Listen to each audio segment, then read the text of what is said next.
Bon, ben, salut la gang. D'habitude, je fais une vidéo pour des bonnes nouvelles. Mais là, j'en ai une mauvaise aujourd'hui. C'est une mauvaise nouvelle qui en est une bonne, dans un sens. Je vais tout vous expliquer, mais il m'est arrivé quelque chose cette semaine, tout qu'une aventure. Je vais vous conter en détail. Je voulais pas faire de vidéo pour alarmer personne. J'ai pensé à ça, puis je me suis dit, c'est quand même lourd à apporter ce que je vais vous dire. Puis, je me suis dit, pourquoi le dire? Ben, dans le fond, pour essayer d'avertir le monde aussi. Euh, Parce que si je peux rendre service, influencer quelqu'un par mes vidéos, ben, au moins influencer une personne pour qu'elle se réveille, pas faire la même erreur que moi, ben, ça va au moins avoir servi à quelque chose. En gros, j'ai été diagnostiqué, j'ai pogné une polype dans mon intestin et elle est pré-cancéreuse. C'est bénin, c'est au tout début, je suis bien chanceux pour faire ça vite. Là, je vais vous conter un peu comment ça s'est passé. C'est de là que vous allez tout comprendre, mon avertissement. Bon, là, maintenant, j'ai 56 ans. J'aurais dû faire le test à 50 ans parce que c'est à 50 ans que ça commence à être dangereux.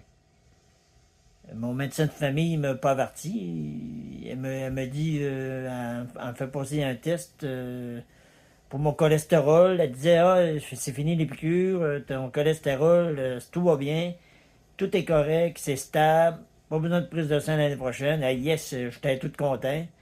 Elle dit, ok, ben t'es rendu à 56 ans, on va faire ton test colorectal, vu qu'on a trouvé du sang dans tes selles, vu que je fais des tests pour la prostate, vu que j'ai passé 50 ans. Euh, on fait des tests. Fait que là, ils trouvent des médecins qui m'appellent, on a trouvé du sang, fait on va te faire un test colorectal. Un test colorectal, là, c'est une caméra qui passe dans les voies dans l'anus. Mais faut faire ce test-là, il faut être à jeun puis vider complètement les intestins. Ça, c'est pas le fun de tout. Pour faire ça vite, tu commences par 3 jours de un pré-jeûne qu'ils appellent. Tu n'as plus le droit de céréales, de produits laitiers, de yogourt, en tout cas, ces affaires-là. Moi, je passais le mardi passé. Puis là, on est le 29. On est le 30, si je ne m'abuse. On est le 30. Puis on a. C'est ça, là. Tu dois passer le test. Fait que il faut que je passe un test le mardi. Lundi, c'est jeûne total. Puis après ça, le soir, tu prends 4 litres d'eau. Il y a un mélange là-dedans. C'est avec ça que tu vas te vider. Bon, faut pas que tu manges non plus. Bon, on peut manger de la gélatine claire, pas colorée. Jus de pomme clair aussi, pas le coloré non plus. Dans toute la journée, c'est dole. Après ça, tu prends à 7 heures. Pour moi, mon rendez-vous est à 7h30, 7h15 du matin, à Cité de la Santé de Laval. Tu prends ton 5 verres aux 10 minutes. Le premier, finalement, c'est pas si pire que ça. Au deuxième, au troisième, commence à être rough en tabarouette, t'as mal au cœur, tu prends une gravole pour pas vomir. C'est rough. Au cinquième, là, tu te vides, tu te vides, tu te vides. Faut que tu prennes les 5 autres à 3 heures du matin. Faut que tu te lèves à 3 heures du matin. Là, tu te vides au complet, tu t'envoies juste de l'eau. Puis, il est à 7 heures encore. Moi, je me suis pas couché, puis j'ai pas remangé, j'ai presque pas bu. Je m'en vais, ça c'est rough. T'es fatigué, t'es brûlé. Je m'en vais pour 7h15 pour mon examen. Puis là, la jaquette, là, il te pique. Ça, comme vous le savez, hein, j'aime pas les piqûres. Hein. Il pique dans le bras, puis t'endormir. Là, pique dans le bras, c'est pas le fun. Là, il m'endort, je me couche de côté, puis il check ça. Mais je me suis endormi complètement. Je me rappelle un peu. Il y a une TV ben moi, là, puis tu vois, j'ai vu un peu le polype. Parce qu'il faut quand il y a des polypes, il y a des dangers d'avoir un cancer. J'ai vu un polype, puis j'ai vu une tache noire aussi. Je me suis rendormi. Je me suis réveillé avec les patients alentour de moi qui attendaient comme moi, puis qui se réveillaient. Une salle de réveil. Puis là, OK, vous habillez, allez nous attendre dans le bureau. OK, j'attends dans le bureau.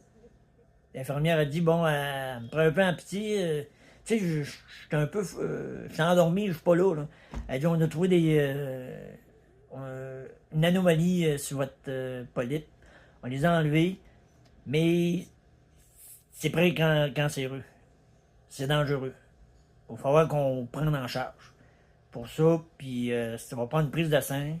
Oh non, pas encore une piqûre. Eh bien oui, un autre piqûre. 10 minutes plus tard. Vite, vite, vite, vite, vite. Puis on va tout vous expliquer comment ça arrive, mais c'est bénin. Je dis, c'est au tout début. Fait que il y a des grosses chances que ce soit rien, mais il y a des chances quand même que ça l'est.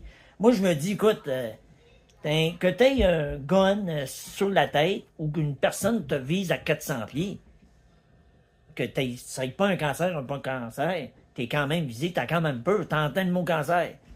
Wow! Je dis, moi, j'ai pas trop saisi. Hein.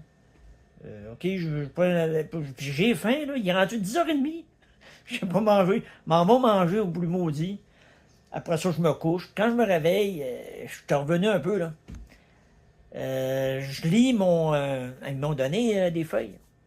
C'est marqué polype, c'est des précancéreuses. Il marque urgence B. Oh. Puis là, je monte ça à ma soeur parce que ma soeur avait bien aidé. Hein. Elle connaît ça plus que moi. C'est pas facile. Moi, je me sentais invincible. Ça se peut pas, c'est impossible, voyons donc. J'ai manqué pour y aller. Je me dis, j'étais parti pour y aller parce qu'il appelait puis je ratais tout le temps les téléphones. Finalement, j'ai répondu au 4e téléphone. Je me suis dit, finalement, je voyais les coudons. C'est pas le fun, mais on voyait des fois, on sait pas. Ben, j'ai pogné bien chanceux, ou bien mal chanceux, je devrais dire. Fait que, elle dit, oui, c'est précancéreux, puis c'est dangereux. Bon.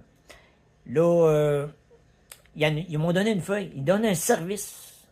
La Cité de la Santé à Laval donne un service. Si vous avez besoin de réconfort, qu'on vous accompagne dans cette épreuve-là, peu importe le degré du cancer, ben, on est là.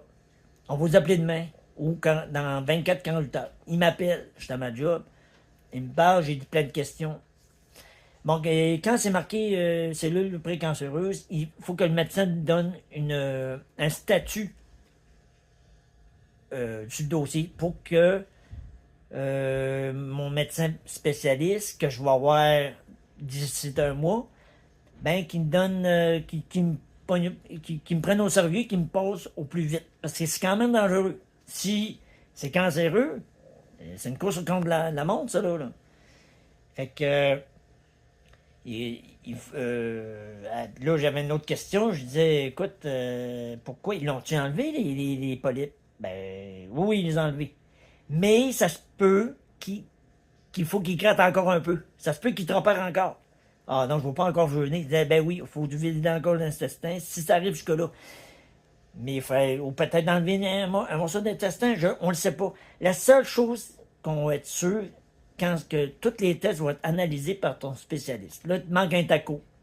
Ils vont t'appeler bientôt. Ils m'ont appelé justement, le lendemain. Je passe dimanche pour un taco. Une radiographie, pour faire ça vite, là. Après ça, je vais attendre les résultats parce que le médecin spécialiste va me rencontrer pour parler de tout ça. Peut-être, l'infirmière était super gentille. Elle m'a dit peut-être que c'est rien, mais on prend pas de chance avec ça. Quand c'est des cellules, il y a une anomalie là-dedans, ben c'est dangereux. Écoutez, moi, je me sentais vulnérable. Je me disais, même là, ça fait 1 an que mon voisin d'en haut, Alain, 27 ans, est décédé du cancer. Pogné de cancer de la peau. Il s'est battu pendant 8 mois, presque 1 an.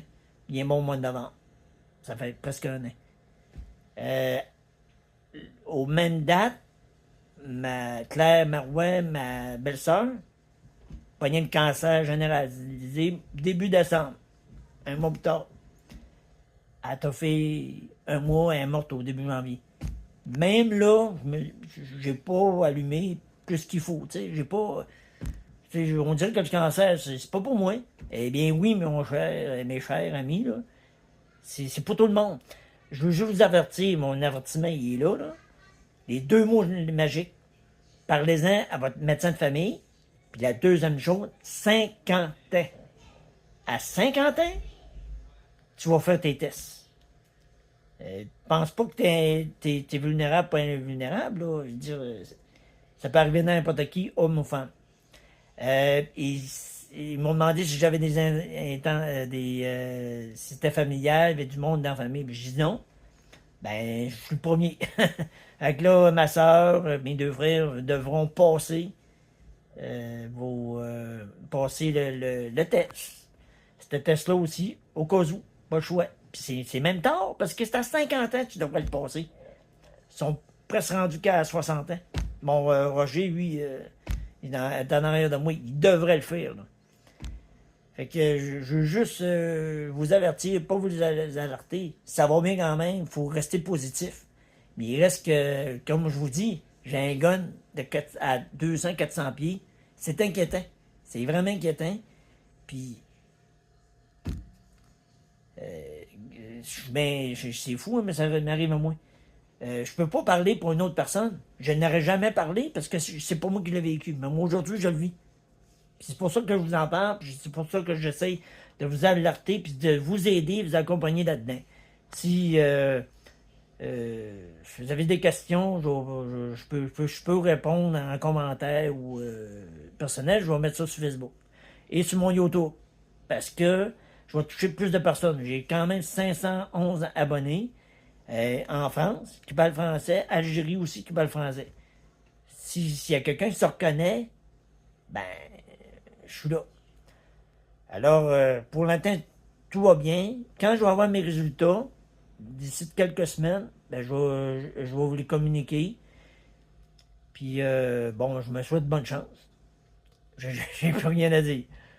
Fait que, bye la gang. Puis merci de m'avoir écouté.